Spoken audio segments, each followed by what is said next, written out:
Hello hello hello, शुरू करें। जिसको सीट नहीं मिला नीचे नीचे चलो, फर्स्ट फ्लोर सेकंड फ्लोर पे शुरू करें। द फर्स्ट क्वेश्चन हम लोग, आप कितने लोगों को पीडीएफ मिल गया है? लगभग सबको मिल गया है। जिनको नहीं मिला है आप कल पीडीएफ मिल जाएगा। आ जाइए पहले यहाँ, हम थ्योरी की दुनिया में चलते हैं और थ्योरी की बातें करते हैं।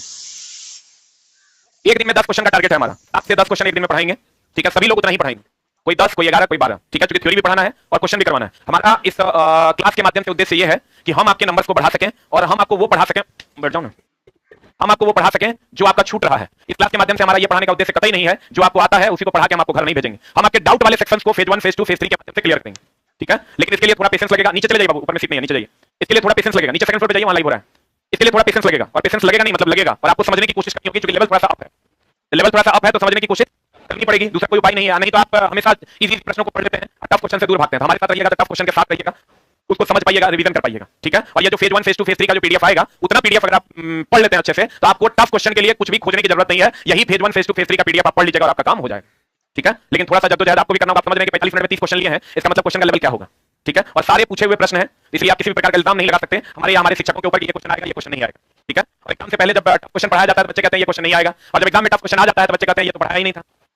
तो दोनों बातें हैं, ठीक है? तो चलिए हम लोग चलते हैं। The name of the chapter is, थोड़ा सा साउंड बढ़ा दो, वर्क, पावर एंड एनर्जी, ठीक है? सबसे पहले तो आपको ये ध्यान में रखना है कि ऊपर से नीचे या नीचे से ऊपर अगर कोई पिंड जाएगा तो उसमें दो चीजें हम हमेशा कहते हैं। एनसीईआरटी का ये प्रश्न है, आप हमेशा ध्यान रखिएगा कि अगर कोई पिंड नीचे, दोनों बातें आप याद रखिए, नीचे से ऊपर या ऊपर से नीचे जाएगा। अगर कोई पिंड ऊपर से नीचे जाएगा तो प्रारंभिक वेग 0 होगा, नीचे से ऊपर जाएगा तो अंतिम वेग 0 होगा। आप लोग शायद ये जानते होंगे। और जैसे ही कोई पिंड नीचे से ऊपर जाएगा तो त्वरण कहिए, ध्यान दीजिएगा शब्द पर, त्वरण कहिए या गुरुत्वीय त्वरण कहिए या गुरुत्वीय त्वरण कहिए या कुल ऊर्जा कहिए या कुल ऊर्जा कहिए, ये नियत रहेगा। क्या रहेगा? क्या रहेगा? नियत रहेगा। इसको थ्योरी में लिखते जाइएगा। अगर कोई पिंड ऊपर से नीचे फेंकेंगे, यू का मान 0, थ्योरी में जगह है ना, आपको जहां पर जगह का दिक्कत होगा तब दूसरे पेज में लिखिएगा। अगर नीचे से ऊपर जाएगा तो अंतिम वेग 0, नीचे से ऊपर जाएगा तो कौन वेग 0? अंतिम वेग 0। अब त्वरण, गुरुत्वीय त्वरण और कुल ऊर्जा का मान इसमें क्या रहेगा? नियत रहेगा। जल्दी लिख। पीडीएफ का प्रिंट उम्मीद करते हैं ऑनलाइन वाले छात्र निकाल लिए होंगे।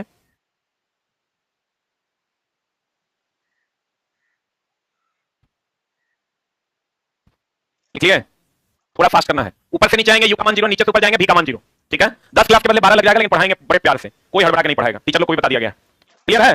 त्वरण का मान, गुरुत्वीय त्वरण का मान और कुल ऊर्जा का मान क्या रहेगा? नियत रहे। तो इस पर एक सवाल जो हमेशा एनसीईआरटी में भी दिया हुआ है, इसलिए पूछा भी जाता है, आपको कहेगा ऊपर से नीचे या नीचे से ऊपर जाने पर कभी दे देगा त्वरण नियत रहता है, कभी दे देगा गुरुत्वीय त्वरण नियत रहता है। अगर त्वरण और गुरुत्वीय त्वरण दोनों दे दे तो आंसर मारिएगा गुरुत्वीय त्वरण, क्योंकि जी का मान नियत रहता है। अगर गुरुत्वीय त्वरण नहीं दे दे तब आंसर क्या मारिएगा? क्या मारिएगा? त्वरण। और अगर आप कहिएगा गुरुत्वीय त्वरण और कुल ऊर्जा दोनों दे दे तब ऐसा कभी कोई क्वेश्चन देगा नहीं। हाँ, लेकिन इसका और इसका कॉम्बो मिला के जरूर दे देगा। या कभी कभी क्या करता है, यहाँ त्वरण के बदले में जो है ना, यहाँ त्वरण के बदले में त्वरण नियत रहता है, क्वेश्चन में नहीं रहता है, लिखल रहता है जो गुरुत्वीय त्वरण नियत रहता है। इसके बदले में एक लाइन जो लिखता है क्वेश्चन, वो लिखता है कि 9.8 मीटर पर सेकंड स्क्वायर का नियत त्वरण। देख लो क्या क्या लिखता है क्वेश्चन, और एकदम ने भटकना है। आप हमेशा जानते हैं नीचे से ऊपर जाने पर जी का मान घटता है। जी का मान क्या होता है? घटता। लेकिन दोस्त मेरे आप कहेगा नीचे से ऊपर से नीचे जा रहा है, जी के मान परिवर्तन क्यों नहीं हो रहा है? क्यों कर रहे हैं 9.8 मीटर पर सेकंड स्क्वायर का नियत त्वरण? इसलिए कह रहे हैं कि छोटी सी लंबाई के लिए जी के मान को नियत मान लिया जाता है। छोटे से लंबाई के लिए जी के मान को क्या मान लिया जाता है? नियत मान लिया जाता है। अगर कोई पिंड ऊपर से नीचे या नीचे से ऊपर जाएगा तो त्वरण या गुरुत्वीय त्वरण या कुल ऊर्जा या 9.8 मीटर पर सेकंड स्क्वायर का नियत त्वरण होगा। बोलेंगे इस सब का सब वैल्यू नियत रहेगा। कभी कभार क्वेश्चन करता है कि नीचे से ऊपर जा रहा है, नीचे से ऊपर जा रहा है 9.8 मीटर पर सेकंड स्क्वायर के नियत त्वरण से उच्चतम बिंदु पर वेग का मान 0 होगा। ये आंसर होगा। समझना, अगर कोई पिंड नीचे से ऊपर जा रहा है या तो देगा गुरुत्वीय त्वरण नियत रहेगा या कुल ऊर्जा नियत रहेगा या त्वरण नियत रहेगा, या देगा 9.8 मीटर पर सेकंड स्क्वायर के नियत त्वरण से अंतिम वेग 0 होगा। ये आंसर होगा। बुझा रहा है?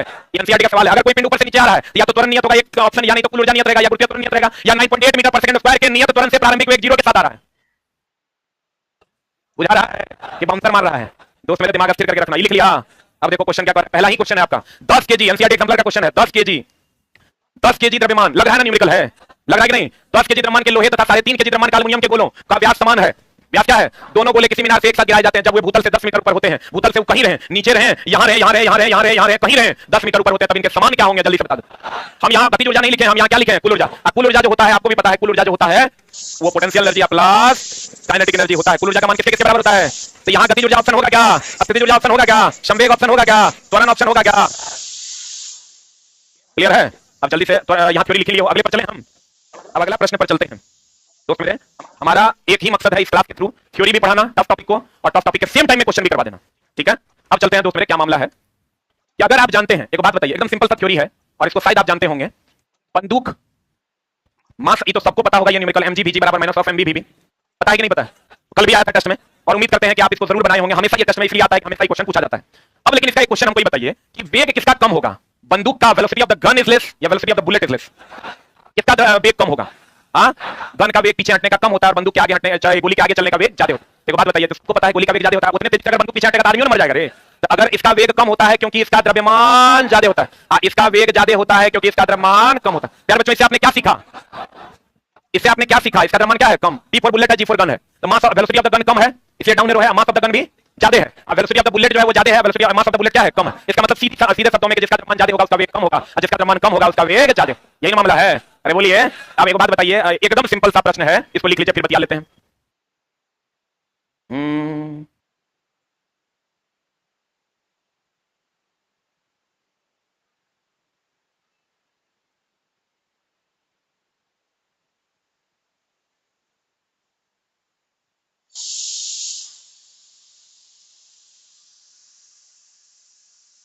लिख लिया है? जिसका द्रव्यमान ज्यादा उसका वेग कम, और जिसका द्रव्यमान कम उसका वेग ज्यादा। इसीलिए तो बंदूक का वेग जो है वो कम होता है पीछे हटने का, क्योंकि उसका द्रव्यमान क्या है? ज्यादा। हो गया? पढ़े? अब देखो, कहता है 5 किलोग्राम, सेम थ्योरी यहां लगा दो। 5 किलोग्राम द्रव्यमान, 10 किलोग्राम द्रव्यमान, थ्योरी छोटा छोटा लिखना, जगह का दिक्कत होगा। छोटा छोटा थ्योरी लिखना, मैथ में भी रीजनिंग में। 5 किलोग्राम 10 किलोग्राम द्रव्यमान की दो इस्पात की गेंद की गतिज ऊर्जा समान है, यदि संभावना हो तो कौन सी गेंद तेजी से गति करेगी? 5 किलोग्राम की 10 किलोग्राम? पक्का? क्यों? तेजी से कह रहा है, धीरे से नहीं कह रहा है। क्या कह रहा है? एलबी का पूछा हुआ क्वेश्चन, तेजी से कौन गति करेगा? तो तेजी से जकर द्रव्यमान कम होगा वही ना तेजी से गति करेगा। तो गोली का द्रव्यमान कम है, वो तेजी से गति करता है। तो बताओ क्या हो जाएगा? What is answer? हां, सही है। पक्का? उम्मीद करते हैं थ्योरी क्लियर होगा। बोलो, अगले प्रश्न की ओर चलते हैं। और एक चीज हमेशा ध्यान रखना, अगर दो अलग अलग द्रव्यमान की वस्तु की गतिज ऊर्जा समान है, क्या समान है?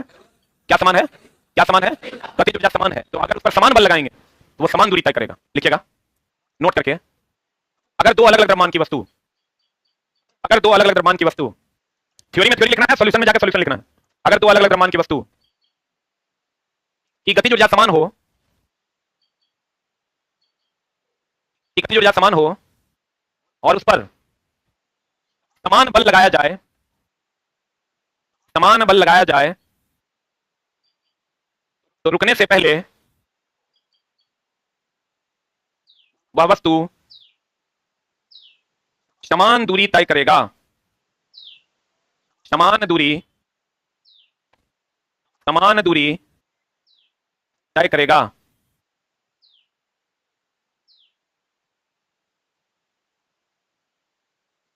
कैसा दूरी तय करेगा? समान दूरी तय करेगा। कैसे दूरी तय करेगा? अब देखो आंसर, अब इसका बताओ। एक ट्रक तथा एक कार समान गतिज ऊर्जा के साथ गतिशील है, उन्हें रोकने के लिए अगर बल प्रयुक्त किया जाए, यहां पर थोड़ा सा मिस्टेक है, उन्हें रोकने के लिए अगर समान बल प्रयुक्त किया जाए, कैसा बल प्रयुक्त किया जाए?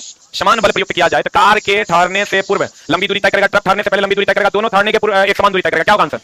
अगर गतिज ऊर्जा समान है और अलग अलग द्रव्यमान की वस्तु समान बल लगाया जाए तो वह ठहरने से पूर्व समान दूरी तय करेगा। क्लियर है? अगला में चलते हैं। ऊर्जा की क्षति, हमेशा ध्यान रखिएगा, अगर दो गतिशील पिंड है, कैसी पिंड है? दो गतिशील पिंड है। कैसी पिंड है दोस्त मेरे? दो गतिशील पिंड है, जैसे एक का द्रव्यमान होगा m1 और दूसरे का द्रव्यमान होगा v1। एक का द्रव्यमान m1 उसका वेग v1 और एक का द्रव्यमान है m2 और उसका वेग क्या है? v2। अगर मान लो ऐसा है, दो गतिशील, इतना चला हम हाफ mv स्क्वायर के सवाल नहीं पढ़ा रहे हैं कि m क्या होगा, पट से गुणा करो, चट से आंसर निकाल लो। क्वेश्चन वो भी पूछेगा, हम उस पर कोई कमेंट्स नहीं कर रहे हैं, क्वेश्चन आपका वो भी पूछेगा, लेकिन वैसे प्रश्न जो आपके मेरिट बनाने में आपका सहयोग करेंगी, क्योंकि दोस्त मेरे एग्जाम निकाल लेना, पीटी निकाल लेना बहुत बड़ी बात नहीं है, एक नंबर से छूट जाना भी बहुत बड़ी बात नहीं है। मेन मामला है मेंस निकालना, फाइनल मेरिट तक जाना। फिजिकल में अपीयर हो जाना बहुत बड़ी बात नहीं है, मेन मामला क्या है? मेरिट में तुम्हारा नाम हो, तुम्हारा नौकरी हो जाए। तो छटनी के 100 उपाय है। ठीक हो गया है सर?